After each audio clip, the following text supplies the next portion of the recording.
तो सुबह का समय हो गया और जैसे सुबह का समय हो गया पूरे ब्रज में पता चल गया है कि कृष्ण मथुरा के लिए जाने वाले हैं।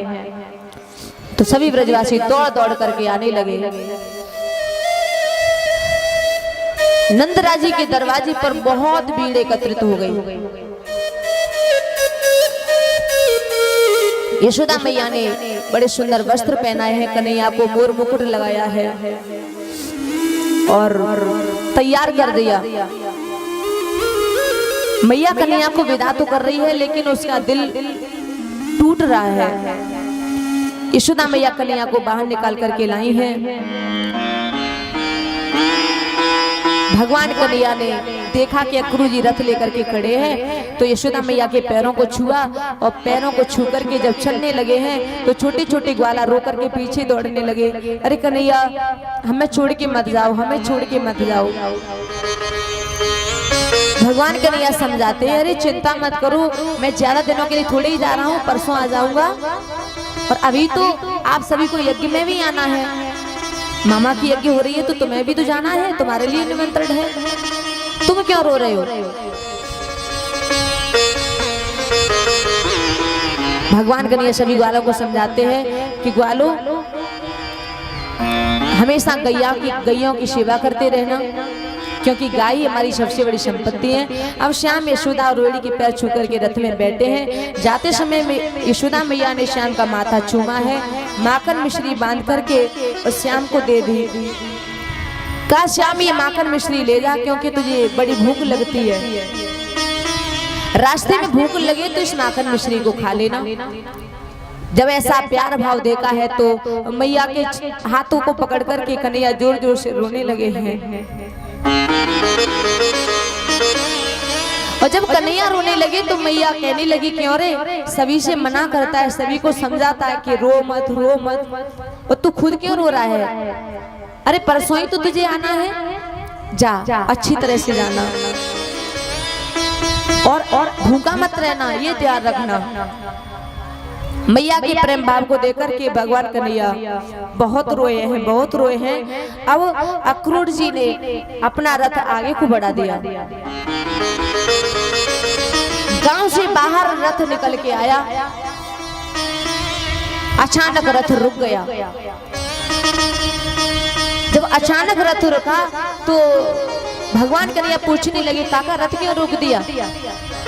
अक्रूर जी ने कहा, आप ही देख लो क्या है। भगवान कन्हैया रथ में से खड़े हुए तो उन्होंने देखा कि ब्रज की सभी गोपियां रास्ते पर लेटी हुई हैं। एक तरफ ब्रज की गैयां खड़ी हुई हैं, बछड़े खड़े हुए हैं, जितने पक्षी हैं वो सभी रास्ता रोक करके खड़े हुए हैं। चारों ओर गोविंद ने देखा है तो आज गोविंद कहने लगे गोपियों से, अरे गोपियों तुमने रास्ता क्यों रोक लिया है? अरे रास्ता साफ कर दो, मुझे मथुरा जाना है।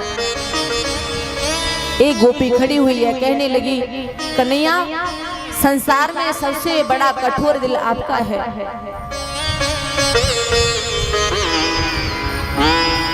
आप क्या समझ रहे थे कि आप चुपचाप चले जाओगे और हम तुम्हें चला जाने देंगे? आप ऐसा ही प्रेम करते हो कि पहले प्रेम किया फिर चुपचाप चले जा रहे हो मुंह छुपा करके? हम आपको ऐसे नहीं जाने देगी। अगर आपको जाना है तो ये रथ हमारे ऊपर से निकाल करके ले जाओ, हमें मार दो जान से, हमारा वध कर दो, क्योंकि तुम्हारे बिना जीवित रहने का कोई मतलब नहीं है। इतना ही कहा और सभी गोपियां रोने लगी हैं, हाथ जोड़ करके कहने लगी, लाला हम तुम्हें नहीं जाने देगी। आपने कैसे सोच लिया कि हम आपको जाने देंगे? और सभी गोपियां विधाता की ओर देख करके प्रार्थना करने लगी हैं, अहो विधाता न क्वचिद दया संयोज मैत्र्या प्रणयेन देहिनः तार्षा कृतातन विचुडर्ष्य पार्थिकम् विक्रीडितं ते अर्वक चोष्टितं यथा। गोपियों ने विधाता की ओर दोनों हाथ कर लिए, कहा, हे विधाता तुम्हारे मन में जरा भी करुणा नहीं है, तुम्हारे मन में जरा भी दया नहीं है, प्रेम नहीं है। पहले तो तुम जीव में प्रेम जागृत करते हो, एक दूसरे के प्रति आकर्षित करते हो, और फिर मिलन के बाद बिछोड़ा करवा देते हो। ये तुम्हारी आदत हमें अच्छी नहीं लगती है। गोपियों की बात सुनिए तो श्याम सुंदर कहने लगे, गोपियों क्यों परेशान हो रही हो? अरे मैं दूर थोड़े ही जा रहा हूँ, ज्यादा दिन के लिए नहीं जा रहा हूँ, परसों आ जाऊंगा। गोपियां कहने लगी, क्या कह रहे हो श्याम, परसों आ जाओगे? अरे श्याम, ये परसों तो बहुत दूर है। हम तो जब तुम गैया चराने के लिए चले जाते थे ना, तो शाम भी हमें 1 साल के बराबर मालूम पड़ती थी कि कब कन्हैया आएंगे, तब उनके दर्शन होंगे। और तुम कह रहे हो कि परसों आ जाऊंगा। हम तुम्हें अपनी आंखों से दूर नहीं जाने देंगे। हम आपके हाथ जोड़ती हैं, पैर पड़ती है, आप मत जाइए। रो करके सभी गोपियां कहती हैं,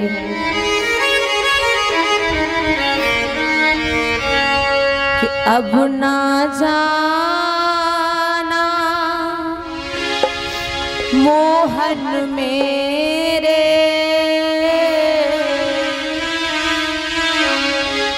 अब ना जाना मोहन मेरे,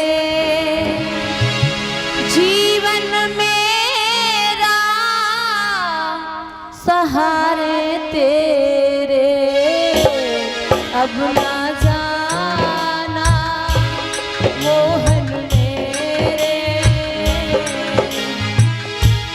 अब ना जाना मोहन मेरे, जीवन मेरा सहारे तेरे, अब ना जाना मोहन मेरे, अब ना जाना मोहन मेरे, जीवन मेरा सहारे तेरे, अब ना जाना मोहन मेरे, अब ना जाना मोहन मेरे, जीवन मेरा सहारे तेरे, अब ना जाना मोहन मेरे।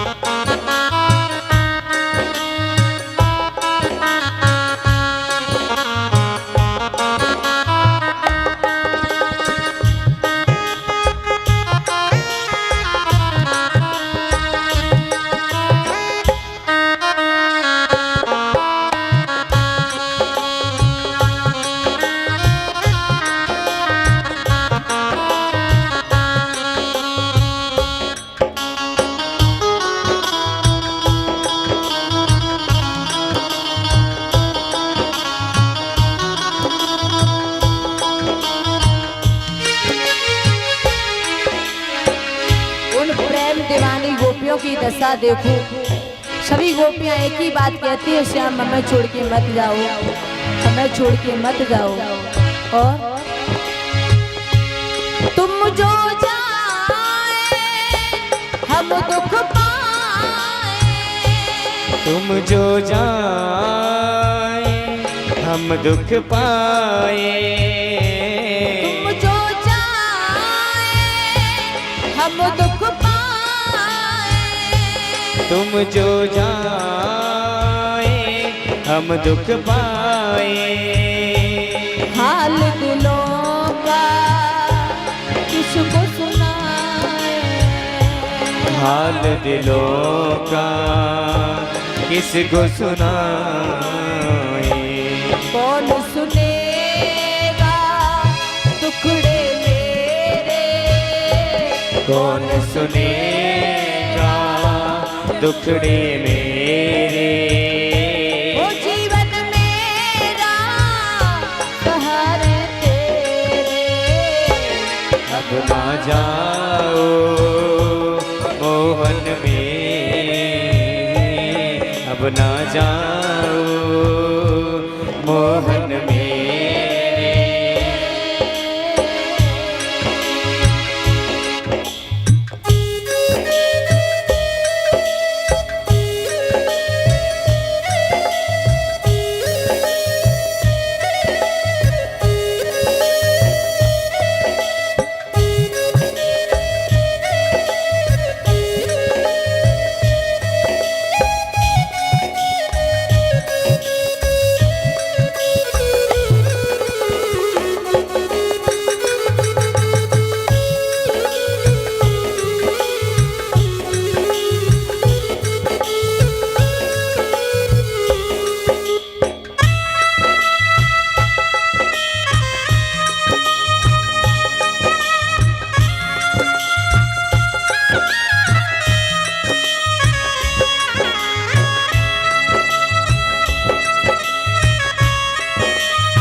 अगर तुम चले जाओगे तो हमारी जो आदत है, जिंदगी का कोई भी पल हो, दुख का या सुख का, कैसी भी बात हो, आकर के हम तुम्हें हर बात बताया करते थे।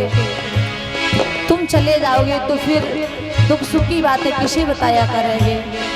सुबह शाम जो आपका दर्शन करने की आदत है, वो दर्शन फिर कैसे कहाँ मिला करेंगे। और तुम जो रूठे तो जग रूठा, तुम जो रूठे तो जग रूठा, तुम जो रूठे तो जग रूठा, तुम जो रूठे तो जग रूठा। आज नसीबा मेरा फूटा, आज नसीबा मेरा टूटा, आज नसीबा मेरा फूटा, आज नसीबा मेरा फूटा। तो बिनकाना कष्ट घनेरे, तो बिनकाना कष्ट घनेरे, जीवन मेरा हवाले तेरे।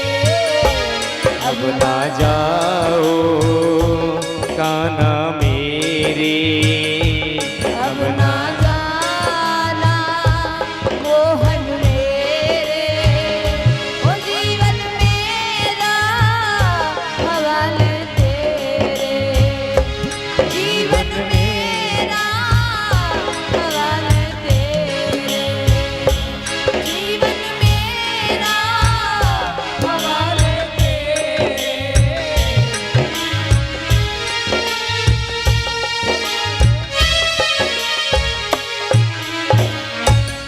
श्याम, अगर आप हमसे रूठ गए तो समझो सारा जग रूठ गया। आपके बिना हमारा नसीब फूट गया। तुमने छोड़ दिया तो कष्टों के अलावा हमें कुछ और नहीं मिलेगा। इसलिए आप हमें छोड़ के मत जाइए। तुम्हारे बिना हमें क्या। इन गायों को देखो, इन्हें कितना दुख है। इन पक्षियों को देखो, इन बछड़ों को देखो, अन्य जीव भी दुखी हैं। आप इतने सबको दुख देकर के कैसे जा सकते हो। श्याम ने जब ऐसी दर्द भरी बातें सुनी है तो उनकी आंखों में अश्रु आ गए हैं। राधा रानी को पास में बुला करके कहने लगे, राधे अब ये सब मेरे बस से बाहर है, मैं इन्हें नहीं समझा सकता। मेरे अंदर इतनी हिम्मत नहीं है कि मैं इनको समझा सकूं। तुम ही कुछ करो। अगर मैं नहीं गया तो दुष्टों का नाश कैसे होगा। यहाँ रह करके मैं दुष्टों का नाश नहीं कर सकता। हमारा तुम्हारा अवतार लेना मिथ्या हो जाएगा। राधा रानी ने कहा, आप चिंता मत करो। उसी में समय राधा रानी ने एक अमृतमयी दृष्टि गायों के ऊपर डाली, पक्षियों के ऊपर डाली और एक अमृतमयी दृष्टि सभी गोपियों के ऊपर डाली और उसी समय सभी गोपियां एक ओर खड़ी हो जाती हैं, गैयां एक ओर खड़ी हो जाती हैं, रास्ता दे दिया है। राधा रानी की नजरों का ये जादू है। और भगवान रथ में बैठ करके मथुरा की ओर जाने लगे हैं। राधा रानी से आज्ञा लेकर के मथुरा चले गए। रथ की ध्वजा जब तक दिखाई देती रही तब तक गोपियां वहीं खड़ी खड़ी देखती रही। रथ की ध्वजा दिखाई देना बंद हो गई, धूल उड़ती नजर आ रही है, तब तक भी देखती रही। फिर धूल भी नजर नहीं आई, वो भी बैठ गई। और उसी समय सभी गोपियां समझ गई हैं कि अब कृष्ण वापस आने वाले नहीं हैं। लौट करके अपने अपने घर चली जाती हैं और भगवान कन्हैया की याद में खो जाती हैं। श्री सुखदेव जी बताते हैं, हे राजन, अक्रूर जी के मन में बड़ी दुविधा है। अक्रूर जी मन में सोचते जा रहे थे कि मैं कितना पापी हूँ, ब्रजवासियों को इतना कष्ट दे करके आया और इन बच्चों को जाकर के मरवा दूंगा, ये मरवाने के लिए लेके जा रहा हूँ। मेरे जैसा क्रूर इस दुनिया में और कोई नहीं है, ऐसा सोचते जा रहे थे। मेरे समान कोई पापी नहीं है। भगवान कृष्ण ने उनकी मनोदशा को समझ लिया और कहा कि इनकी जो मन में दुविधा है उसे पहले दूर करें। आगे चल करके यमुना के किनारे जाकर के अक्रूर जी ने अपने रथ को रोक दिया। कहा, बेटा थोड़ी देर रुको, मैं अभी आता हूँ। अक्रूर जी यमुना में स्नान करने के लिए गए। ठाकुर जी ने सोचा कि इनकी दुविधा को दूर करें, तो अक्रूर जी यमुना में स्नान करने के लिए गए हैं। जब उन्होंने जल के अंदर उन्होंने डुबकी लगाई, जल के अंदर गए तो उन्होंने एक दृश्य देखा। जल के अंदर कृष्ण बलराम दोनों रथ में बैठे हुए हैं। अक्रूर जी सोचने लगे, मैं तो बाहर छोड़ के आया था, ये जल में कैसे आ गए। फिर सोचा शायद मैं उनके बारे में सोच रहा हूँ इसलिए लग रहा होगा। अक्रूर जी बाहर निकल के आए तो बाहर भी बैठे हैं, फिर अंदर गए, अंदर भी बैठे हैं। अब तो अक्रूर जी बार बार अंदर जाते हैं, बार बार जल से बाहर निकल के आते हैं। अब की बार अक्रूर जी जल के अंदर गए तो दृश्य बदला हुआ है। अब की बार शेष सैया पर श्री हरि विराजमान है और सभी देवी देवता उनकी आरती उतार रहे हैं। जब ये दृश्य देखा तो अक्रूर जी दौड़ करके प्रभु के पैरों में गिर पड़े हैं और समझ गए हैं कि जिनको मैं बचाने की कोशिश कर रहा हूँ ये तो पूरे संसार को जीवन देने वाले हैं, इन्हें कोई मार नहीं सकता। पक्का विश्वास हो गया, दुविधा दूर हो गई। अब अक्रूर जी निश्चिंत हो गए, बाहर आए हैं और रथ को ले जाने लगे। मथुरा में रथ को पहुंचा दिया। इधर बाबा नंद और सभी ग्वाला पहले ही मथुरा में पहुंच गए। मथुरा के बाहर एक बाग है, बगीचा है, उसी में सभी ग्वाल वाल बैठे हुए हैं। वहीं पर भगवान कन्हैया रथ में सवार होकर पहुंचे। जब भगवान कन्हैया रथ में सवार होकर पहुंचे, कन्हैया ने अक्रूर जी से कह दिया कि आप जाइए मथुरा में और हम बाद में आएंगे। भगवान कन्हैया बाबा नंद से मिले हैं। अक्रूर जी ने कहा कि लाला जब यज्ञ पूरी हो जाए तो यहाँ मेरी कुटिया भी है मथुरा में, मेरे घर भी आना। भगवान कन्हैया ने कहा ठीक है, आप चिंता मत करो, पहले मामा की यज्ञ पूरी हो जाए, हम आपके घर भी आएंगे। श्री सुखदेव जी बताने लगे, हे राजन, भगवान कन्हैया ने फिर बाबा से आज्ञा मांगी, बाबा आप आज्ञा दे दो तो हम मथुरा नगर देखाएं। मथुरा नगर देखने की जब याचना की तो बाबा मना करने लगे, नहीं लाला मैं नहीं भेजूंगा, क्योंकि तू बड़ा उद्यमी है और ये दुश्मन का घर है। अगर तूने किसी से बैर ले लिया मोल तो ठीक नहीं होगा। कन्हैया कहने लगे, नहीं बाबा बड़ी इच्छा हो रही है। बाबा बार बार मना कर रहे हैं तो दाऊ भैया ने कहा, अरे बाबा जाने तो मैं भी इसके साथ जाऊंगा। नंद राय ने कहा, तू जा रहा है तो इसका ध्यान रखना, ये किसी से झगड़ा ना कर ले। दाऊ भैया ने आश्वासन दिया कि आप चिंता मत करो।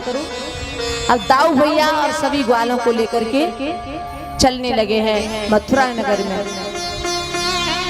अब मथुरा नगर में जैसे ही प्रवेश किया है तो मथुरा नगर की जो स्त्रियां थी, स्त्री वर्ग था, वो कब से आस लगाई थी कृष्ण के बारे में, उन्होंने सुना था तो कब से आस लगाई थी कि हमें कब कृष्ण के दर्शन हो, कब कृष्ण के दर्शन हो। आज हमारे ठाकुर जी जब मथुरा की गलियों में घूमने लगे तो मथुरा की नारियां फूलों की वर्षा करने लगी। जब फूलों की वर्षा करने लगी तो भगवान के जो सखा थे वो मन में सकुचाने लगे, संकोच करने लगे, कहने लगे लाला देखो मामा ने यहाँ कितना बढ़िया इंतजाम किया है और हमें देखो हमारे पास अच्छे कपड़े नहीं है, इतना स्वागत हो रहा है यहाँ पर और कपड़े हमारे अच्छे नहीं है, कोई इंतजाम करो। कन्हैया ने कहा चिंता मत करो, चलो मेरे साथ। भगवान कन्हैया वहां से चले और यमुना के तट पे पहुंचे जहां कंस का धोबी था जो कंस राय के कपड़ों को धोया करता था। वो शराब के नशे में धुत था और भगवान कन्हैया ने जाकर के उससे कपड़ों की याचना की। कहा मामा हम मामा कंस के भांडे हैं, आप ऐसा करो इसमें से कुछ अच्छे अच्छे वस्त्र में दे दो तो मेरे सखा पहन करके मामा की यज्ञ में चले जाएं, जब वापस आएंगे तो वापस हम तुम्हारे ये वस्त्रों को कर देंगे। जब कन्हैया ने वस्त्रों की याचना की तो कंस का धोबी कहने लगा अरे ग्वाल गमार तेरी इतनी औकात नहीं है कि तू इन वस्त्रों को पहन सके, क्योंकि वस्त्र हमारे महाराज के हैं। धोबी क्रोध में आ गया। कन्हैया ने कहा नहीं मामा तुम्हें वस्त्र तो देने पड़ेंगे। उसी समय धोबी कन्हैया को मारने के लिए दौड़ा तो मेरे कन्हैया को भी क्रोध आ जाता है। भगवान ने आगे बढ़कर के धोबी की गाल पे तमाचा दिया और तमाचा पड़ते ही धोबी जमीन पर तब गिरा कि उसकी राम नाम सत्य हो गई। बोली कृष्ण कन्हैया लाल की जय हो। और जब धोबी मारा गया अब जितने भी धोबी के साथी थे वो वस्त्र डाल डाल करके वहां से भाग गए। जब वस्त्र डाल डाल के भाग गए अब सभी जितने सखा हैं कन्हैया के सभी ने वस्त्र निकाले, बड़े सुंदर सुंदर वस्त्र हैं, बड़े अच्छे अच्छे वस्त्र हैं, सभी ने पहन लिए। जब सभी ने वस्त्र पहन लिए तो एक बड़ी समस्या हो गई। क्या समस्या ये हो गई कि भगवान के जो सखा हैं वो तो हैं 3.5 हाथ के और वस्त्र हैं 15 हाथ के। अब तो भैया बिना झाड़ू के झाड़ू लगे। जब ऐसा देखा तो सखा कहने लगे लाला ये तो पहले वाले से भी बुरे हैं, मगैनों से लग रहे हैं। तो वहीं पर भगवान का एक सेवक आया है दर्जी आया और कन्हैया से कहा कि प्रभु आप मेरे यहाँ पे आइए। ततस्तुवायकः प्रीतस्त योर्वेशं कल्पयत् विचित्र वर्णे चैले येसि कल्पेरनुरूपतः।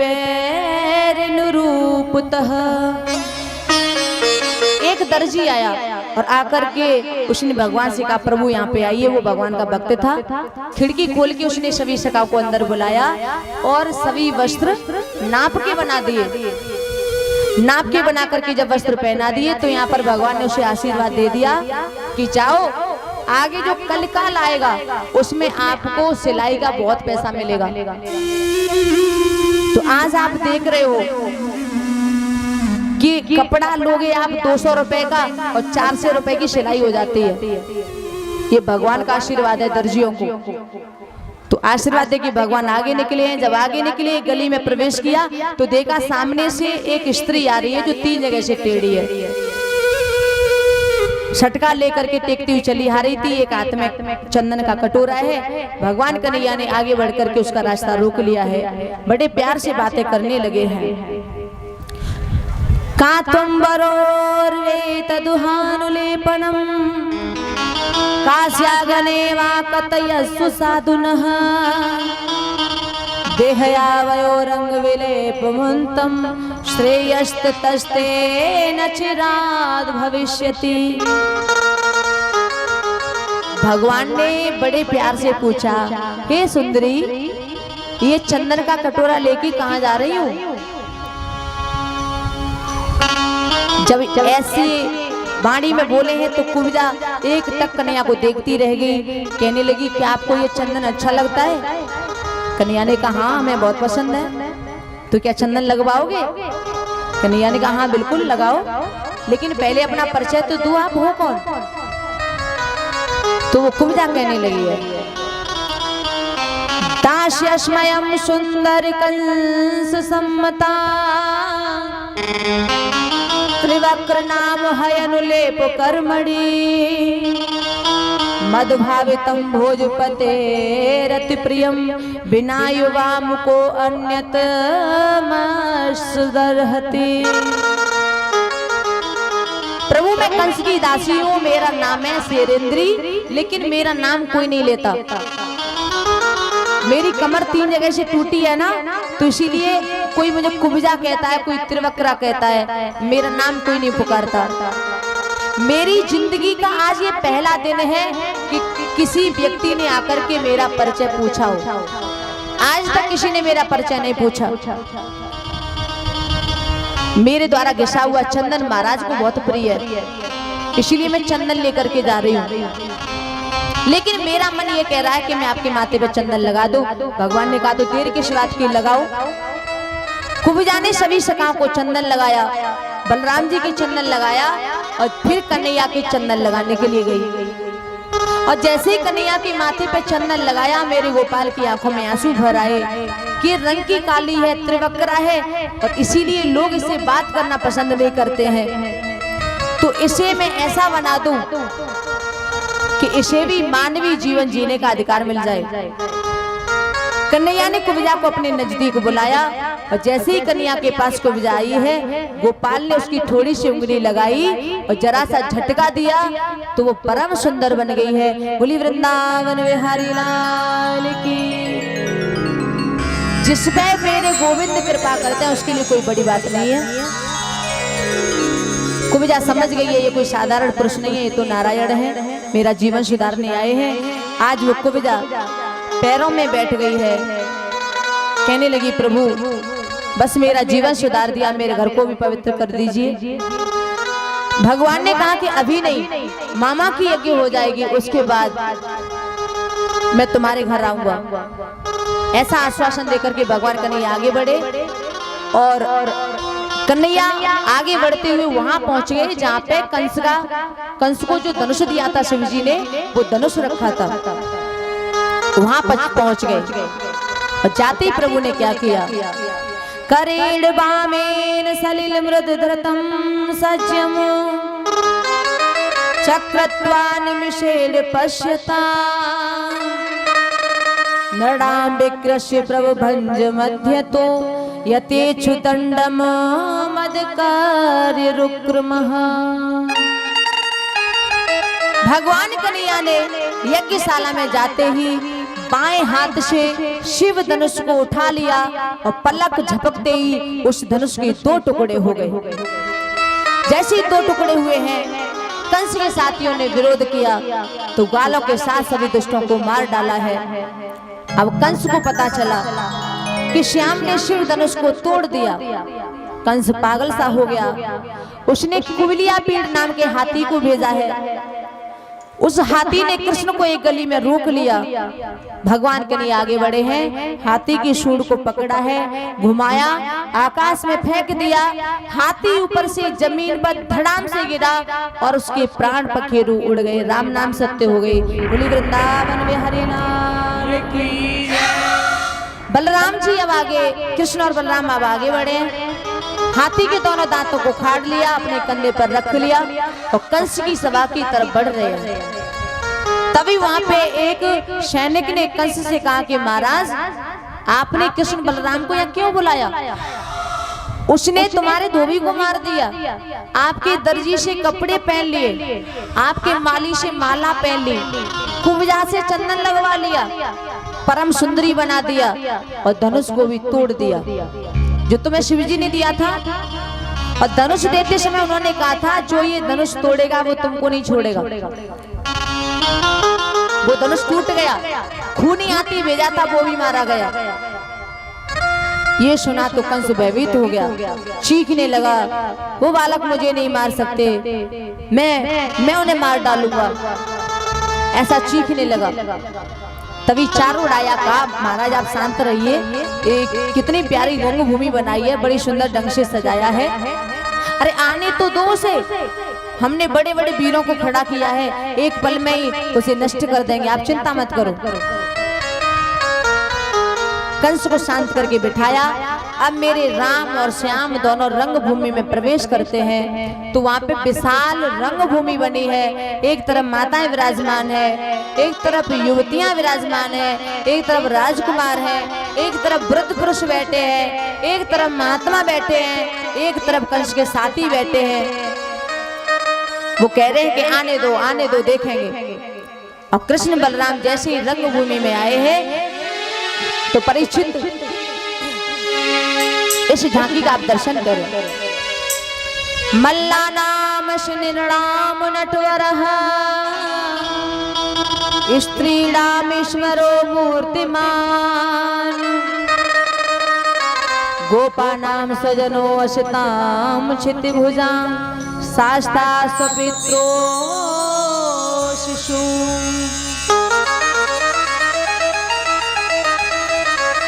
मृत्युर्भुजपते विराड विदुषा तंतुम परम योगिना कृष्णो नाम पर देवते विदितो रंकमो गतः साग्रजः। तो देखो भगवान कृष्ण एक ही है, लेकिन लाखों नर नारी वहां पे बैठे हैं, एक ही कृष्ण को अलग अलग रूप में नजर आ रहे हैं। जाकी रही भावना जैसी प्रभु मूरत देखी तिन तैसी। भगवान सभी को भावना के अनुसार दिखाई देते हैं।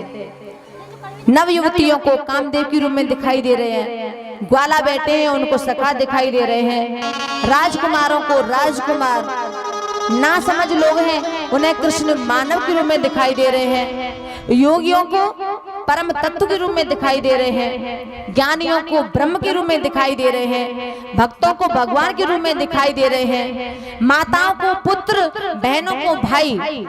तो देखो भगवान तो एक ही है, लेकिन भावना के अनुसार वो अलग अलग दिखाई दे रहे हैं। जैसे मैंने आपके सामने एक मणि रख दी, श्वेत मणि, तो उस मणि को आप देखिए,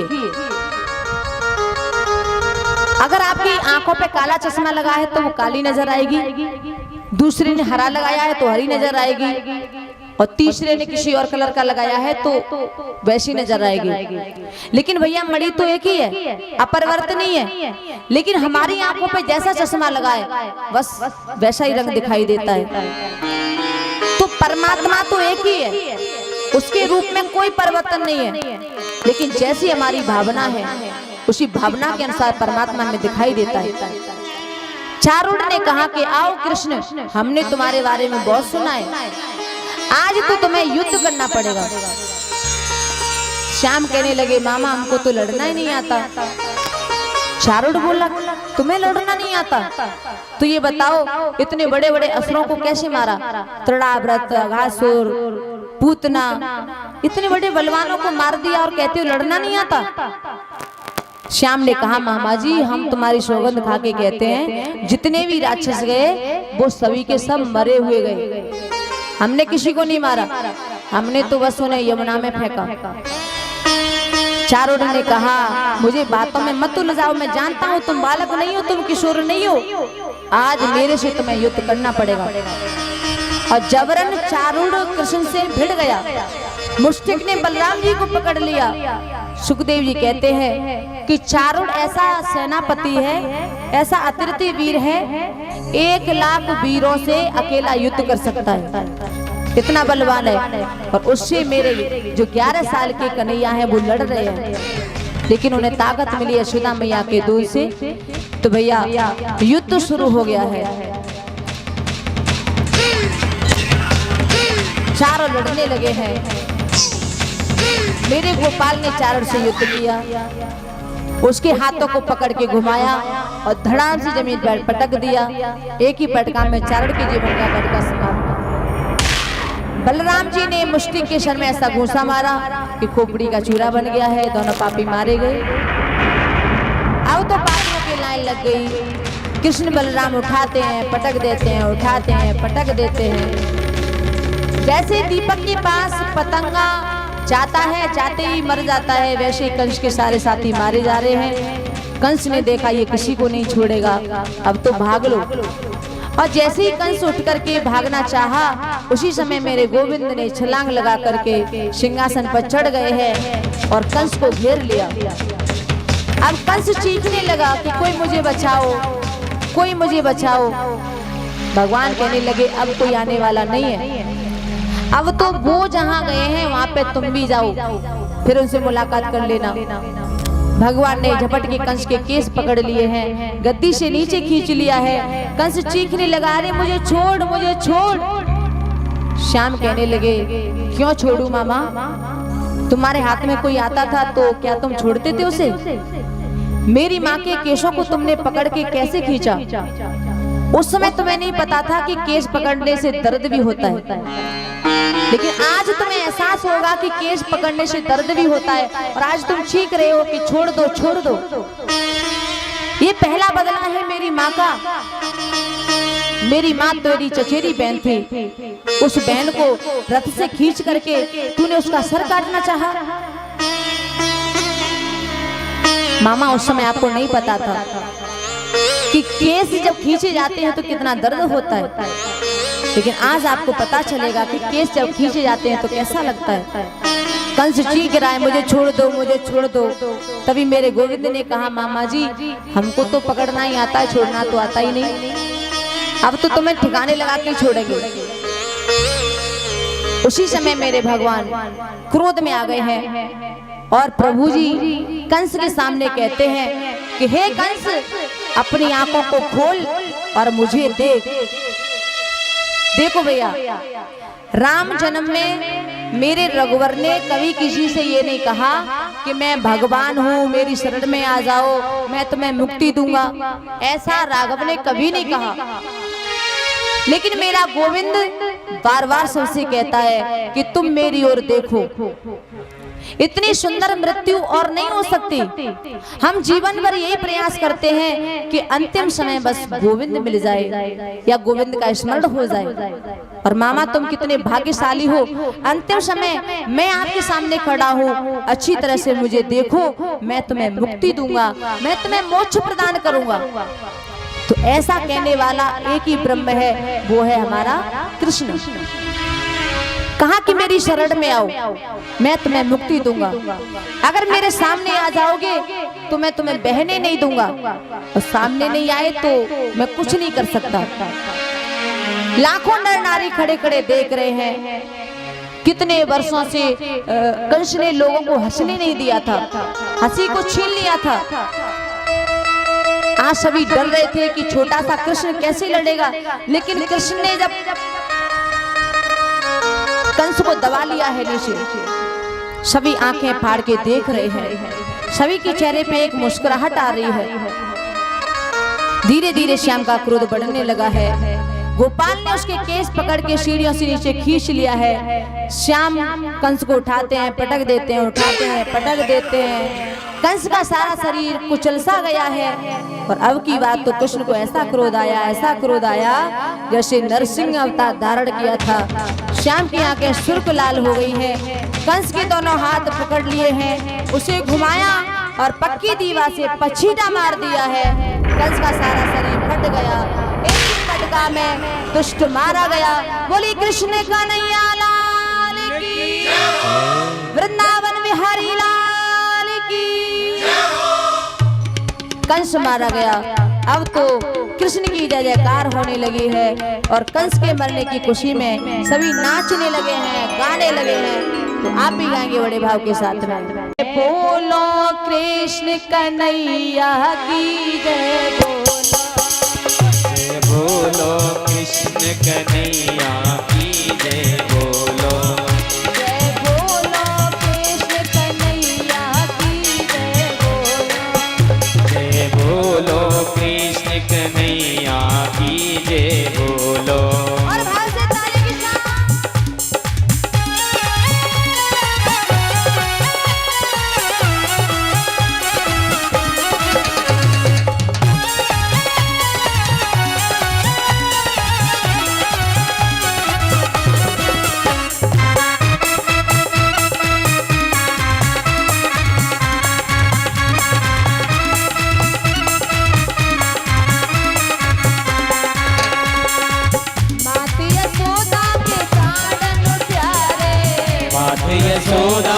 प्राण प्यारे, नंद बाबा की आँख निकारे, नंद बाबा की आँख निकारे, मात यशोदा के प्राण प्यारे, मात यशोदा के प्राण प्यारे, नंद बाबा की आँख निकारे, नंद बाबा की आँख निकारे।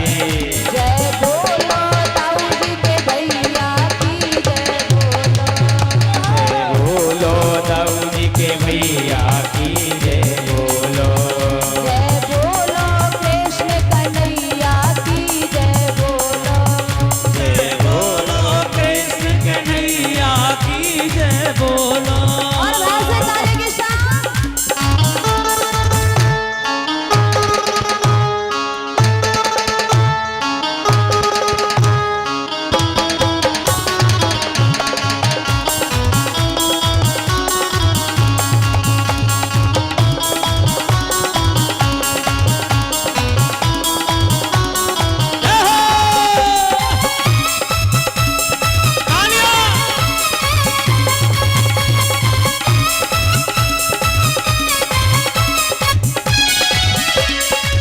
बल बल घूमे गाय चरावे, बल बल घूमे गाय चरावे, छीन छीन दद माखन खावे, छीन छीन दद माखन खावे, बल बल घूमे गाय चरावे, बल घूमे गाय चरावे, लूट लूट दद माखन खावे, लूट लूट दद माखन खावे। अब मधुवन दास रचैया की जय बोलो, जय बोलो कृष्ण कन्हैया की जय बोलो, जय बोलो कृष्ण कन्हैया की जय बोलो, ओ जय बोलो कृष्ण कन्हैया की जय बोलो। और वैसे ताले के साथ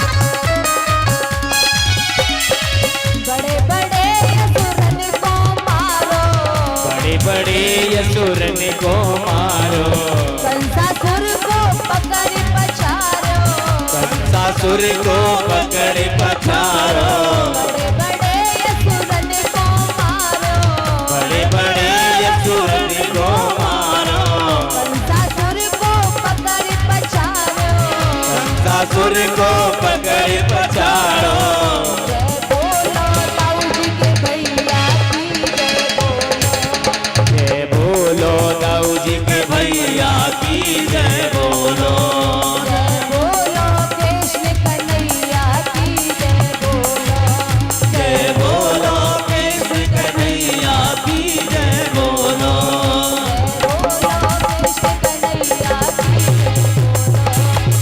बोलो कृष्ण कन्हैया की जय बोलो, जय बोलो कृष्ण कन्हैया की जय बोलो, जय बोलो कृष्ण कन्हैया की जय बोलो, जय बोलो कृष्ण कन्हैया की जय बोलो, जय बोलो कृष्ण कन्हैया की जय बोलो। बोली कृष्ण कन्हैया लाल की जय हो, वृंदावन बिहारी लाल की जय हो, राधे रानी सरकार की जय हो, जय जय श्री राधे श्याम श्याम।